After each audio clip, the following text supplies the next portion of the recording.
디모데후서를 보게 되는데, 디모데후서는 사도 바울이 쓴 서신 중에 가장 마지막에 기록된 서신으로 알려져 있습니다.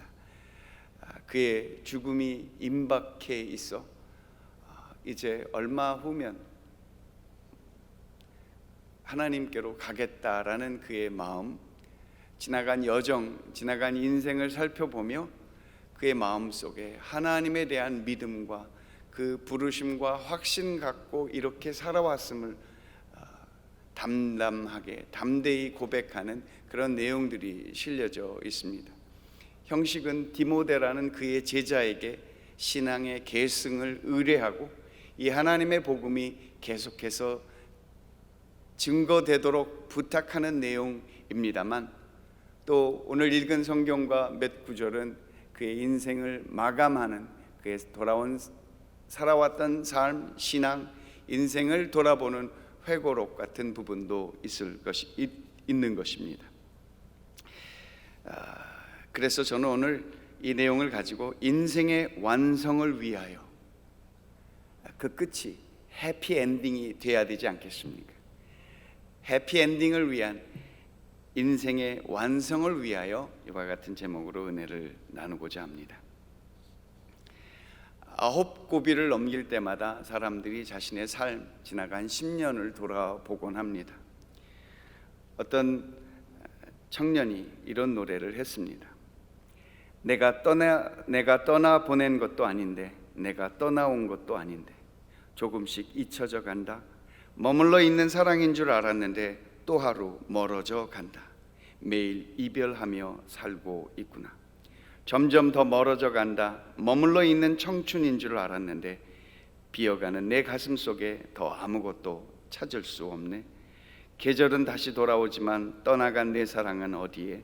내가 떠나보낸 것도 아닌데, 내가 떠나온 것도 아닌데, 조금씩 잊혀져 간다. 머물러 있는 사랑인 줄 알았는데 또 하루 멀어져 간다. 매일 이별하며 살고 있구나. 9고비를 넘기는 그 때가 되면 지나간 시간들을 이렇게 돌아보며 삽니다. 이게 39의 고비를 넘기는 사람의 노래인 뿐만 아니라 49고비를 넘기는 사람, 59고비를 넘기는 사람, 60즈음에 돌아보는 인생의 고백일 수도 있겠습니다. 또 어떤 분은 7순에 8순즈음에 부르는 인생의 회고를 얘기하는 인생 복기와도 같은 노래일 것입니다. 인생을 돌아보며 우리는 과연 잘 살아왔는가를 스스로 물어볼 수 있겠습니다. 난 잘 살아왔는가? 내가 잘 살아왔는지를 판단하는 근거는 무엇일까? 무엇의 기준에서 나는 잘 살았다고 할 수 있을까? 어떤 사람은 돈, 어떤 사람은 명예, 어떤 분은 건강, 나름대로 삶의 기준을 갖고 My way, 내가 내 길을 살아왔다, 그렇게 자신을 평가할 수 있을 것입니다. 여러분은 여러분의 인생의 성적표를 받는다 생각할 때 여러분의 성적표는 뭐라고 기록될 수 있겠습니까? 옆에 있는 친구에게 내가 인생을 잘 살아왔나? 라고 물어본다면 그 사람은 또 뭐라고 대답할 수 있을까 싶습니다. 나도 잘 모르는데 너의 인생을 내가 어떻게 이렇다 저렇다 얘기할 수 있을까? 대답할 수도 있을 것입니다. 한번 물어보실까요? 옆에 분에게 나 잘 살고 있니?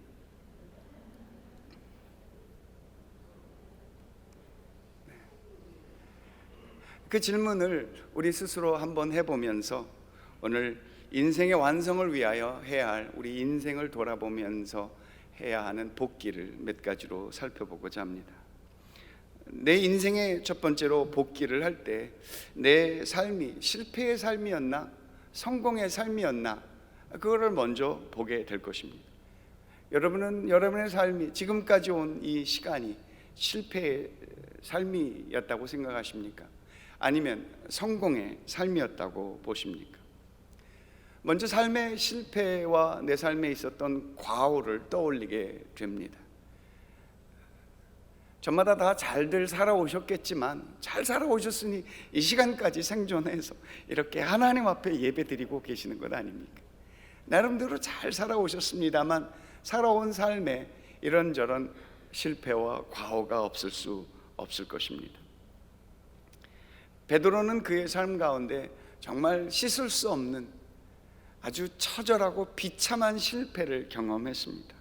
여러분이 잘 아시는 것처럼 그가 그렇게 따르던 예수 그리스도를 부인했던 사건이었습니다. 성경의 어느 부분은 그가 예수를 부인했을 뿐만 아니라 저주까지 했다고 했습니다. 자신이 살기 위해서 배신한 것이죠. 그렇지만 그 실패를 돌아보는 그 자신의 실패를 돌아보며 예수 그리스도께서 그에게 찾아와 생선을 구워주시면서 내가 나를 사랑하느냐 하시는 그 질문을 통해 그가 그의 실패를 돌아보는, 그의 어리석음을 돌아보는 시간을 갖게 되었습니다. 참으로 다행인 것은 비록 그런 처참한 비참한 실패였음에도 불구하고 그는 주의 은혜로 새롭게 회복될 수 있었습니다. 주님의 받아들여 주시고 수용하시는, 용서해 주시는 은혜가 있었기 때문입니다. 그래서 성경의 말씀이 그의 귀에 들렸을 것입니다. 애통하는 자는 복이 있나니 그가 위로를 받을 것이며. 어떤 분은 최선을 다해서 살아왔다고 이야기하실 것입니다. 실수 없지는 않았지만 그래도 삶을 통틀어서 볼 때 나는 최선을 다했다, 그렇게 고백하는 것입니다. 오늘 사도 바울의 7절의 고백이 바로 그런 그의 믿음, 그의 삶에 대한 확신을 고백하는 것이죠. 디모데후서 4장 7절, 나는 선한 싸움을 싸우고 나의 달려갈 길을 마치고 믿음을 지켰다, 그렇게 고백하고 있습니다. 선한 싸움을 싸운 것, 잘 싸웠기에 이렇게 고백하는 것 아니겠습니까? 달려갈 길을 잘 마쳤기에 오늘 이렇게 그의 신앙을 고백하고 있는 것 아니겠습니까? 믿음을 잘 지켰기 때문에 마지막 순간까지, 그 우여곡절의 인생 속에서 그 마지막 순간까지 하나님을 향한 믿음을 지켰기에 이렇게 고백하는 것 아닌가 싶습니다. 결국 그가 그 담대한 그리고 담담한 고백을 할 수 있었던 것은 그가 살아왔던 삶에 분명한 기준이 있어 그 기준에 적합했다라는 스스로의 평가를 한 것 같습니다. 그의 기준이 무엇입니까? 하나님이 그에게 허락하셨던, 그에게 주셨던 부르심과 사명이었습니다. 내가 달려갈 길, 내 마음, 내 생각, 내 뜻대로 달려간 것 아니라 내가 좋을 때는 달려가고 별로 좋지 않을 때는 딴짓한 것이 아니라 그는 그 주님의 부르심부터 오늘 이 감옥에서 자신의 삶을 마감하는 순간까지 그는 그 하나님의 부르심과 그 사명에 따라 잘 살았기에 그렇게 고백하는 것 아닌가 싶습니다. 구약 이스라엘의 삶은 우리가 잘 아는 것처럼 실패의 삶이었습니다. 그들은 하나님의 부르심, 그리고 그 사명, 애굽에서 나와서 광야를 거쳐 약속의 땅 가나안 땅으로 들어가는 것이지만 그들은 그것을 이루어내지 못했습니다. 그들이 실패했던 이유는 그 하나님의 부르심의 기준에 맞추지 못했기 때문입니다. 부르심의 기준, 그 사명의 기준을 따르기는커녕 늘 그들은 후회하고 불평하고 원망하고 불신하고 우상을 만드는 것을 통해서 어떻게 하면 하나님께로부터 멀어져 갈 것을 고민하며 살았던 사람들 같습니다. 그들이 궁극적으로 그 마지막 약속을 이루지 못하여 실패로 인생이 끝나 오히려 신약을 읽는 사람에게 반면교사로 보여지는 것은 그들이 갖고 있었던 기준에 이르지 못했기 때문입니다. 하나님의 은혜가 있었음에도 불구하고 그들은 하나님의 기준에 이르지 못했기에 실패했던 것입니다. 사람은 그런 기준이 있어야 할 것입니다. 내가 살아가는, 내가 달려가는 그 길, 그 목표는 무엇이고 나는 어떻게 그 삶을 살아야 할 것인가라는 기준을 물어보아야만 하는 것입니다. 지난 10년 여러분들은 잘 살아오셨습니까? 지난 인생 여러분들은 어떤 기준을 가지고 그 기준에 합당하게 살아오셨습니까? 인생의 완성을 위하여 두 번째로 살펴보아야 될 것은, 그렇다면 인생의 기준, 우리 신앙 인생의 기준을 이 기회에 다시 한번 물어보고 싶은 것입니다. 내가 잘 살았는지 못 살았는지 그 기준은 과연 무엇인가? 내게 살아갈 삶의 분명한 규례와 내 삶에 살아갈 분명한 바라보는 말씀, 그 빛이 있었는가를 물어볼 수 있어야 합니다.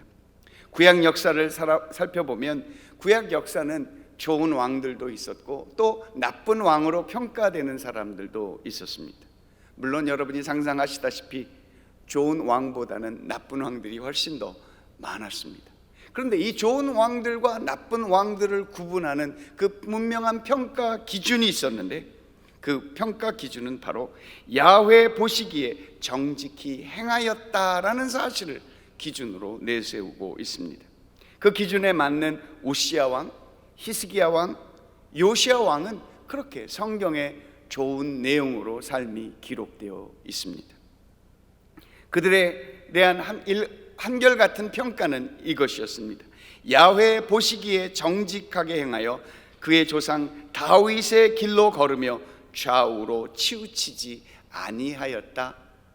한마디로 선한 싸움을 잘 싸웠다, 달려갈 길을 잘 마쳤다, 믿음을 잘 지켰다 라고 자신뿐만 아니라 역사에 의해서 평가되어졌습니다. 반면 나쁜 왕들은 어떻습니까? 아하시야 왕, 그는 이렇게 표현되고 있습니다. 그는 패망하게 하는 아합의 집의 가르침을 따라 야훼 보시기에 아합의 집같이 악을 행하였다. 가장 악한 왕이라고 일컬어졌던 그 왕 아합, 우상숭배의 시초가 되었다는 그 나쁜 왕에게 기준이 맞춰져 그와 같이 제대로 살지 못했다라고 평가받고 있습니다. 뿐만 아니라 므낫세라는 그 나쁜 왕 중에 나쁜 왕이라고 알려져 있는 이 왕 역시 역사의 평가는 이렇습니다. 야훼 보시기에 악을 행하여 이방 사람들의 가증한 일을 본받았다라고 기록하고 있습니다. 우리의 인생의 기준은 무엇일까? 내 신앙이 잘하고 못하였다라는 그 기준이 무엇일까? 이것저것 보지 아니하고 오직 야훼 하나님께로부터 받았던 사명, 하나님으로부터 들었던 그 부르심을 어떻게 이루었는지를 오늘 성경은 우리에게 묻고 있는 것입니다. 적어도 야훼 하나님 예수 그리스도의 신앙을 갖고 가는 사람들은 신앙적 관점을 가져야만 하니, 이 신앙적 관점 오늘 8절은 이렇게 이야기하고 있습니다. 디모데후서 4장 8절 말씀 같이 한번 봅니다. 이제 후로는 나를 위하여 의의 면류관이 예비되었으므로 주 곧 의로우신 재판장이 그날에 내게 주실 것이며 내게만 아니라 주의 나타나심을 사모하는 모든 자에게도니라.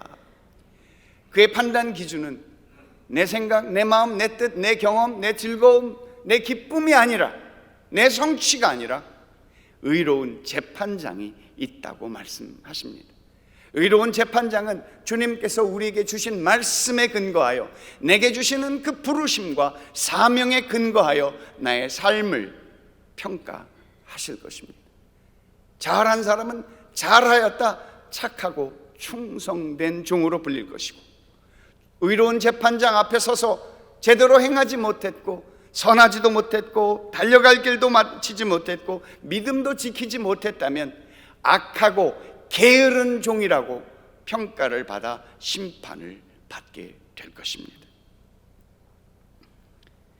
사도 바울은 그의 삶이 늘 의로운 재판장 앞에 서 있다라는 사실을 확인하고 있습니다. 예수께 받은 사명, 그의 말씀과 성령의 인도하심이 그의 삶의 판단의 기준이 되었습니다. 내 삶이 그렇게 하나님의 말씀 부르심에 순종하는 삶이었는지, 아니면 주님 말씀하실 때 피하고 주께서 말씀하실 때 숨고 게으름 피고 성령의 인도하심에 불순종하며 하나님 앞에 무익했는가 하는 사실을 돌아보아야만 합니다. 역대하 27장에 보면 요담이라는 왕이 나타나는데, 이 요담이라는 왕에 대한 평가가 참으로 좋은 것을 보게 됩니다. 요담에 대한 평가는 이렇게 이야기합니다. 요담이 그의 하나님 야훼 앞에서 바른 길을 걸었으며 점점 강하여졌더라. 역사의 평가는 그렇습니다. 그가 하나님의 길 위에 서서 하나님 따라서 바르게 걸었다라고, 그래서 잘 살았다고 평가하는 것입니다. 내 생각, 내 기분대로 산 것이 아니었다라는 것입니다. 이 요담에 살았던 그가 왕으로 살았던 이 시대의 그 백성들의 삶은 오히려 전혀 반대의 길이 있었다고 성경은 얘기하고 있습니다. 여전히 백성들은 무섭게 타락하고 있었던 그 시기에도 불구하고 요담 왕은 하나님의 말씀을 따라 하나님 앞에 바른 길을 걸었다. 그래서 하나님께서 그를 강하게 하였다라고 이야기하고 있습니다. 백성들이 어떻게 살았는지 역대하 27장 2절의 말씀 같이 한번 살펴보겠습니다. 요담이 그의 아버지 우시야의 모든 행위대로 야훼 보시기에 정직하게 행하였으나 야훼의 성전에는 들어가지 아니하였고 백성은 여전히 부패하였더라. 백성들의 부패가 여전히 무섭게 치닫고 있는 상황 속에서도 요담은 하나님 앞에 바로 섰다. 다만 그 성경은 여러분 읽으시면서 느꼈다시피 야훼 하나님의 성전에는 들어가지 않았다라는 사실을 놓치지 않고 성경은 기록하고 있습니다. 그래서 요담이 잘했음에도 불구하고 그 한 가지 사실, 하나님의 성전에 가지 않았다라는 사실이 그에게 치명적인 기록으로 나타나 있습니다. 내가 살았던 삶에 대한 내용, 어떤 사람은 그의 삶을 이렇게도 노래합니다. 뭐가 어때서? 내 나이가 어때서? 사랑에 나이가 있나요? 마음은 하나요? 느낌도 하나요? 그대만이 정말 내 사랑이 나는데 눈물이 나네요. 어느 날 우연히 거울 속에 비춰진 내 모습 바라보면서 세월아 비켜라, 나이야 비켜라, 내 나이가 어때서? 원하는 대로 살아간다면 이렇게 노래 부를 때는 즐거울 수 있으나 의로운 재판장 앞에 그가 할 말을 잃을 수도 있다라는 사실을 보아야만 합니다. 인생을 핑계 없이 살아야만 합니다. 오늘 어렵고 힘들더라도 하나님의 주시는 말씀을 지켜야만 합니다. 어렵고 힘들더라도 주의 성전에서 예배드리는 것을 생명으로 삼아야만 하는 것입니다. 하나님의 말씀을 지키는 것, 어떠한 도전, 어떠한 위협이 있더라도 이런저런 핑계대지 아니하고 게으름에 숨지 아니하고 유익한지 무익한지 헤아리지 아니하고 주의 말씀대로 살고 말씀대로 행하였음을 고백하며 역사 속에서도 그렇게 평가받는 저와 여러분들이 되어주시기를 간절히 축원합니다. 셋째로, 인생의 성공을 위하여 우리는 끊임없이 내가 가야 할 삶의 미래를 살펴보아야만 합니다. 미래가 어떤 방향으로 가는지를 알기 위하여 우리는 내가 지금 어디에 서 있고 이 서 있는 것은 어떠한 과거의 흐름 가운데 있었는지를 그렇게 세 가지 시제로 다 살펴보아야 할 것입니다. 그래서 유명한 철학자는 역사란 무엇인가라는 질문 앞에 이렇게 유명한 표현을 했습니다. 역사는 과거와 현재와의 끊임없는 대화다라고 했습니다. 오늘 내가 서 있는 내 삶은 과거의 어떤 삶을 반영해야만 한다라는 것입니다. 과거를 돌아봤을 때 제대로 하지 못한다면 오늘은 달라져야 되지 않는가? 그것이 바른 역사관이 아니겠느냐 하는 것이죠. 오늘 내가 잘 못하고 있다면 내 과거의 삶 속에서 어떤 치명적인 약점이 있었는지, 어떠한 아픔과 어떠한 어리석음이 있었는지 그것을 돌아보아 수정할 수 있고 고칠 수 있다면, 오늘 내 삶에 있는 이 현 주소에서 내 삶을 과거의 실수와 실패를 비교하며 변할 수 있다면 내 미래는 달라질 수 있는 것입니다. 내가 오늘의 삶에 만족하지 못한다면 오늘의 삶을 다시 돌아보아 나의 되어져야 할 미래를 준비해야만 하는 것입니다. 오늘이 내게 주어졌고 과거가 있었던 것은 오히려 미래를 위한 예비함인 것입니다.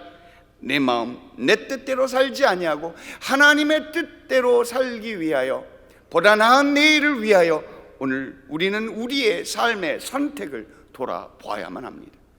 나의 오늘 삶의 선택은 나의 미래를 좌우할 수 있기 때문인 것입니다.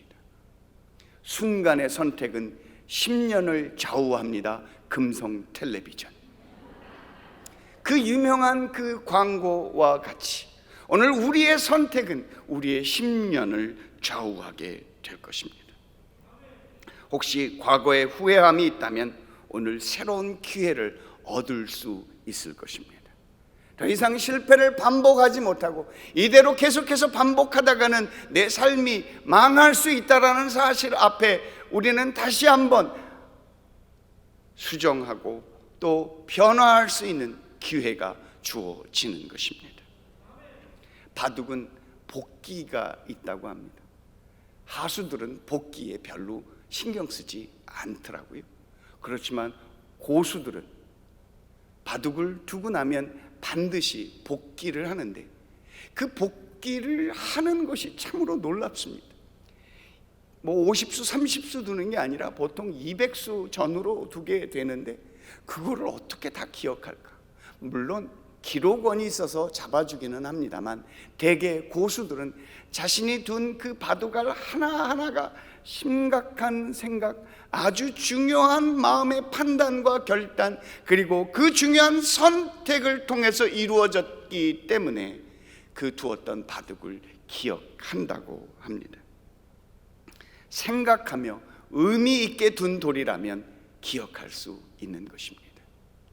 오늘 우리의 삶 속에서 미래를 위하여 무엇을 준비할까 생각할 때 오늘 우리는 우리의 선택을 돌아보아야만 합니다. 세월이 흐른다고 상황이 이렇다 저렇다 흘러가는 대로 그 상황에 맞게 따라 선택할 것이 아니라 하나님의 주시는 말씀을 가지고 그 말씀의 의미를 생각하며 한 수 한 수를 두는 고수의 바둑과 같이 인생의 움직임을 그렇게 생각하며 의미 있게 두어야 할 인생이 되어야 될 줄 믿습니다. 바둑에 복기가 있다면 인생의 복기 역시 있을 것입니다.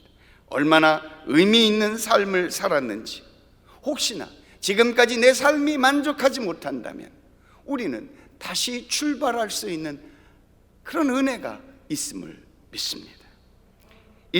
이제부터라도 인생의 새로운 출발을 다짐하는 것입니다. 희망찬 가능성의 말씀이 오늘 우리의 귓전에 들려오고 있습니다. 이전 것은 지나갔으니 보라 새 것이 되었도다. 예수 그리스도께서 내 안에 들어오셔서 내 삶을 이끌어 주시고 인도해 주시고 다스릴 수 있다면 지금까지의 인생 달라질 수 있는 것입니다. 내 미래를 위하여, 내 미래의 건강을 위하여 오늘 선택하고 내 미래의 그 밝음을 위하여 오늘의 삶을 새롭게 선택해야 하는 것입니다. 그래도 내 고집대로, 그래도 내가 살아왔던 삶, 내 나이가 어때서, 내 상황이 어때서 하며 부르는 사람들, 그렇게 노래를 하는 사람들이 있습니다. 한국뿐만 아니더라고요. 외국에도 그렇게 My Way를 살았던 사람의 노래가 잘 알려져 있습니다. And now the end is near, and so I face the final curtain. My friend, I will say it clear, I will state my case of which I am certain. My Way를 노래했던 프랑크 시나트라는 그렇게 이야기합니다. 이제 거의 마지막이 다 왔군. 내 마지막 커튼이 내 앞에 있네. 친구여, 이제 하나 얘기할 수 있는 것은 그렇게 내가 내 길을 살았다는 거야. 나는 충만한 삶을 살아왔어. 나는 모든 도로들을 다 다녀봤어. 모든 길을 다녀봤어. 그렇지만 나는 내 방식대로 살았어. 후회 조금은 있지. 아니, 차라리 없다고 얘기해도 좋을 거야. 왜냐하면 나는 해야 할 일을 했을 뿐 포기하지 않고 끝까지 해냈어. 예외는 없었어. 매번 새로운 길을 걸었지만 그 새길을 따라 조심스럽게 갔어. 그래서 이전보다 훨씬 더 많이 그 여정을 나는 내 방식대로 살았어. I did it my way. 때로는 살면서 의심도 들었고, 그래서 의심이 올 때마다 삼켜버리고 또는 뱉어버리곤 했지. 그래서 그렇게 모든 것과 맞서고 당당했어. I did it my way. 난 사랑했고 난 울고 울었어. 충만한 때도 있었지만 실패도 겪었지. 요즘 눈물이 많아지면서 그래도 돌아보면 그 삶이 재미있었다라는 것을 보게 돼. 내가 한 모든 것을 생각하면 난 그렇게 두려워하지 않으며 살았어. I did it my way. 진정한 남자라면 뭘 갖고 있어야겠느냐고? 나 말고 뭐가 있어? 세상과 타협하고 무릎 꿇는 내가 아니라 지금까지 비록 모진 바람이지만 그래도 나는 내 길을 갔어. And did it my way. Yes, it was my way. 이렇게 자신의 삶을 담대하게 노래하는 사람이 과연 몇이 있을까 싶습니다. 그렇게 자기 스스로가 보아서 담대하게 I did it my way라고 이야기할 수 있어. 그것을 가지고 평가받을 수 있다면 잘 살았을 것입니다. 그렇게라도 확신 있게 살 수 있다면 그렇게 살면 좋겠습니다. 만약에 이렇게 I did it my way, 난 내 부르심 내 삶대로 살아왔어 라고 고백할 수 없이 이리 불면 이리 가고 저리 불면 저리 가고 내 생각, 내 삶의 기준 없이 살았다면 인생은 후회스럽지 않을까 하는 것입니다. 무엇보다도 정말 내 길 제대로 선택으로 살아왔다, I did it my way라고 고백할 수 있는 사람에게 남아있는 것 마지막 관문은 하나님 앞에서 그는 잘 살았는가를 물어보아야 할 것입니다. 그런 사람도 있는 반면 또 어떤 분은 겸손하게 비록 I did it my way, 내 길대로 하지는 않았지만 내 인생 이렇게 살았어라고 노래하는 사람도 있었습니다. 내 인생 여정 끝내어 강 건너 언덕 이를 때 하늘문 향하여 말하리 예수 인도하셨네. 이 가시밭길 인생을 허덕이면서 갈 때에 시험과 환난 많으나 예수 인도하시네. 매일 발걸음마다 예수 인도하시네. 나의 무거운 죄의 짐을 모두 벗고 하는 말 예수 인도하셨네. 내 밟은 발걸음마다 주 예수 보살피시사 승리의 개가 부르며 주를 찬송하리라. 매일 발걸음마다 예수 인도하시네. 나의 무거운 죄의 짐을 모두 벗고 하는 말 예수 인도하셨네. 한번 따라해 보실까요? 예수 인도하셨네. 우리의 인생의 여정을 끝날 때 강 건너 언덕에 이를 때 하늘을 향해 예수 인도하셨네 라고 고백할 수 있다면 오늘 사도 바울의 그 신앙 고백, 그 인생의 마지막 순간에 인생의 커튼이 닫힐 때 예수 인도하셨네 라고 주님께 인생을 맡길 수 있는 고백이라면 얼마나 멋질까 상상해 보았습니다. 바울의 그 인생의 마지막 어떻게 보면 외로웠습니다. 치열했던 삶이 외롭기도 했습니다. 어떻게 보면 세상적인 평가라는 관점에서 보면 그는 성공하지 못한 것 같았습니다. 제자들도 떠나갔습니다. 그에게 가까이 있는 사람 더 이상 남아있는 것 같지 않습니다. 왜냐하면 감옥의 시간이 오래되어지고 더 이상 가능성이 없었기 때문에 가까이 있었던 제자들조차 다 떠나가고 혼자만 남았습니다. 겨울바람이 불어올 때 그는 너무 추웠는지 옷도 없다고 고백했습니다. 그의 마지막 고백 4장 16절 18절 말씀 한번 보시겠습니다. 내가 처음 변명할 때 나와 함께 한 자가 하나도 없고 다 나를 버렸으나 그들에게 허물을 돌리지 않기를 원하노라.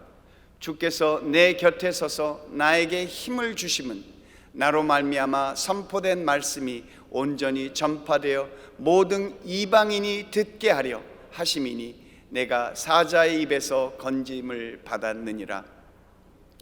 주께서 나를 모든 악한 일에서 건져내시고 또 그의 천국에 들어가도록 구원하시리니 그에게 영광이 세세 무궁토록 있을지어다.